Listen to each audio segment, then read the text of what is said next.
Mateja evaņģēlija 8. nodaļā, no 23. līdz 27. pantam mēs lasām. Un Jēzus iekāpa laivā, un viņa mācekļi tam sekoja. Un redz, liela vētra sacēlās jūrā tā, ka viļņi laivai gāzās pāri, bet viņš gulēja. Un tie piegāja pie viņa un modināja viņu sacīdami: Kungs, palīdzi mums, mēs grimstam. Un viņš uz tiem saka: Kam esat tik bailīgi, jūs mazticīgie? Un viņš cēlās, apsauc vēju un jūru, un iestājās pilnīgs klusums. Bet cilvēki brīnīdamies sacīja: Kas tas tāds, ka vēji un jūra tam paklausa? Mācekļi ar Jēzu laivā ir ceļā no viena Galilejas jūras krasta uz otru. Kuģojam arī mēs, ne no vienas zemes malas uz otru, bet no šīs zemes uz debesīm.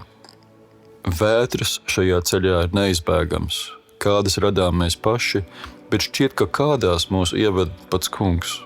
Jā, viņš, no kura mēs gaidām rūpes, apsardzību un drošību, ieveda savus mācekļus vētrā.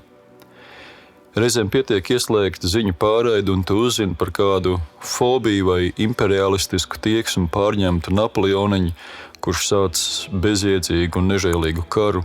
Tu esi vētrā. Reizēm tas ir viens telefona zvans, un mūsu dzīve ir mainījusies. Tu esi vētrā. Tu aizej pie doktora, lai viņš ātri veic savu ierasto pārbaudi, bet viņa sejā izlasi: Tu esi vētrā. Tu kā parasti gaidi savu mīļoto mājās, bet viņš neatnāk. Tu esi vētrā. Tu no rīta dodies uz darbu, bet tad priekšnieks sauc tev pie sevis un saka: Tev jāsāk meklēt cits darbs. Tu esi vētrā. Šādas vētras saceļās pēkšņi, nevienam neko neprasot. Tai mirklī tās liekas bezjēdzīgas. Tu mocies ar jautājumu, kāpēc tā jānotiek. Atbilde tai brīdī bieži izpaliek. Tomēr tās nekad nav bezjēdzīgas. Arī mācekļi vētras laikā noteikti nevarēja pateikt, kāpēc viņiem kaut kas tāds ir jāpiedzīvo. Noteikti citādi bija uz šo notikumu atskatīties pēc gadiem. Domāju, ka tad mācekļi varēja teikt: Toreiz Galilejas jūrā mēs pavisam citādi ieraudzījām sevi un citādi atklājām savu Kungu. Šis notikums pārbaudīja mācekļu ticību un atklāja, ka tā ir maza. Noteikti, ka šī atziņa viņiem nebija patīkama. Iedomājieties, no paša Kunga dzirdēt vārdus: Kam esat tik bailīgi, jūs mazticīgie? Kāpēc mīlošam Dievam vajag atklāt mums mūsu ticības mazumu? No savas pieredzes var sacīt, ka manam ticības ceļām nozīmīgākie posmi nav bijuši tie, kad esmu jūties par savu ticību gandarīts, bet tieši tie brīži, kad atkal atklājies mans ticības mazums. Un runa šeit nav par ticību kā piekrišanu kristīgām patiesībām, bet kā spēju paļauties uz Dievu, tā ka nepaliek savas dzīves vētrā viens. Vērtīgāk par savas ticības ilūziju ir pieredze un atziņa par tās mazumu, jo tikai tad ir iespējams pārmaiņas un augšana. Pašapmierināts un par savu ticību pārliecināts kristietis ir bīstams stāvoklis. Tāpēc vētras ir tik svarīgas. Tās ne tikai mēdz uzrādīt mūsu ticības mazumu, bet arī palīdz apjaust, ka ir kāds iemesls un iespēja tai augt par kaut ko tik skaistu, ko mēs nekad neatklātu apstājušies pie savas pašpārliecinātības. Mēs kuģojam ne no vienas zemes uz otru, bet no šīs zemes uz debesīm. Šeit, lai no viena krasta sasniegtu otru, bieži pietiek ar pašpārliecinātību un ticību savām spējām. Bet ceļā no zemes uz debesīm cerība neslēpjas mūsos, bet Kungā. Tā ir otra lieta, ko Dievs pie mums mēdz paveikt ar vētru palīdzību. Mēs ne tikai citādi ieraugam sevi, mēs ne tikai godīgāk ieraugam savu masticību un apjaušam iespēju augt, bet mēs esam gatavāki citādāk atklāt, iepazīt un iemīlēt Dievu. Mums kādreiz liekas, ja nu mums būtu iespēja ar Jēzu būt kopā tā kā mācekļiem toreiz, tad kā un par ko vēl iespējams šaubīties? Viņā taču visa Dieva godība bija iemiesota. Viņā tā bija sadzirdama, sasmaržojama un sataustām, par ko vēl šaubīties. Taču tieši mācekļu piemērā redzam, ka tas vien, ka Dieva godība ir blakus, nenozīmē, ka to spējam saskatīt. Lai cik izcils paši Jēzus sacītas uzrunas mācekļi dzirdēja, lai cik brīnumu un pārvērstu dzīvju liecinieki viņi bija, tomēr ikdiena un tās veicinātais pieredums darīja savu. Bija jānotiek kaut kam tik satricinošam, lai viņi brīnītos un sacītu, kas tas tāds, ka vēji un jūri tam paklausa. Tas taču bija tas pats Jēzus, ar ko dienu no dienas viņi bija pavadījuši kopā, bet tagad viņi bija gatavi ieraudzīt, abrīnot un turpināt augt savā paļāvībā, no savas atklātās masticības spērt soli uz priekšu. Manī reizēm modina interesi jautājums, kāpēc svētdienai paredzētās raksturvietas ir saliktas tā, kā tās ir saliktas?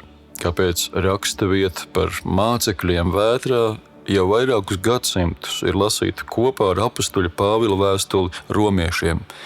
Nepalieciet nevienam neko parādā, kā vienīgi, ka jūs cits citu mīlat, jo kas otru mīl, tas ir piepildījis bauslību.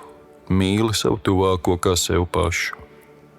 Iespējams, mūsu baznīcas tēvi šo rakstu vietu lietojuši kā ilustrāciju notikumam Galilejas jūrā, lai mums sniegtu vienu praktisku piemēru, cik patiesāka, dziļāka un skaistāka kļūst dzīve, ja tu neslēpi savu masticību, bet dzīves vētrās atklāj Dievu kā visas tavas paļāvības cienīgu. Vai kāds dzīvē jūs ir sāpinājis vairāk par tiem, ko mīlat? Gan romieši toreiz, gan mēs šodien visticamāk atbildam ar nē. Mūs visvairāk sāpina tie, kurus mēs mīlam. Viņi ir mūsu dzīves skaistāko notikumu autori, bet tieši viņi ir daudzu mūsu vētru iemesls. Neskatoties uz to, Pāvils saka, nekas nav svarīgāks kā mīlēt. Mīlēt savu tuvāko. Katra uzdrošināšanās mīlēt ir kā iziešana jūrā, kur tevi daudz kas var sāpīgi pārsteigt. Tomēr, ja no pieredzes tu zini, ka pat ja tev sāpēs, Dievs zinās, ko ar tavām sāpēm darīt. Ja tev ir paļāvība uz Dievu, kurš īstā brīdī nomierina pat vislielākās vētras, tad tu vari atļauties, atvērties citiem, tu vari atļauties mīlēt. Tu vairs nedzīvo, lai baidītos, bet lai mīlētu. Visticamāk, laikā, kurā dzīvojam, daudzi no mums varam sacīt, ka jūra ir palikusi nemierīga. Šī raksturvieta mūs nepamudina vētras radīt vai meklēt, bet ja tās mūs piemeklē, tad neapcerēsim, cik tās ir netaisnas vai nepelnītas. Līdzīgi kā Jēzus pirmais iekāpa laivā, tāpat Dievs ir mums priekšā mūsu vētrās, lai mēs atklātu viņa klātbūtni un arī viņu pašu citādi. Tādēļ mūsu lūgšanas, lai nav tik daudz par to, lai Dievs mūs pasargā no visām dzīves vētrām, bet lai tās paveic pie mums to, kam tās dotas. Iztēlosimies kādu vecu jūras vilku uz bura kuģi. Viņš ir piedzīvojis neskaitāmas vētras, daudzas no tām bīstamas. Pieredze viņu nepasargā no jaunām vētrām, tomēr, kad viņš stāv uz kuģa klāja un redz tuvojamies jaunu vētru, viņš uz to raugās ar mieru un paļāvību. Viņa pieredze, zināšanas un prasmes dara viņu gatavu. Līdzīgs ir ticīgs cilvēks, kurš kuģojot cauri savai dzīvei, arī ir piedzīvojis neskaitāmas vētras. Tās daudzkārt ir atklājušas viņa vai viņas ticības mazumu, kā arī ļāvušas ieraudzīt vajadzību un iespēju tajā augt. Atšķirībā no minētā jūras vilka, katru reizi, kad vētra beigusies, augusi ir abrīna nevis par sevi, bet par Dievu.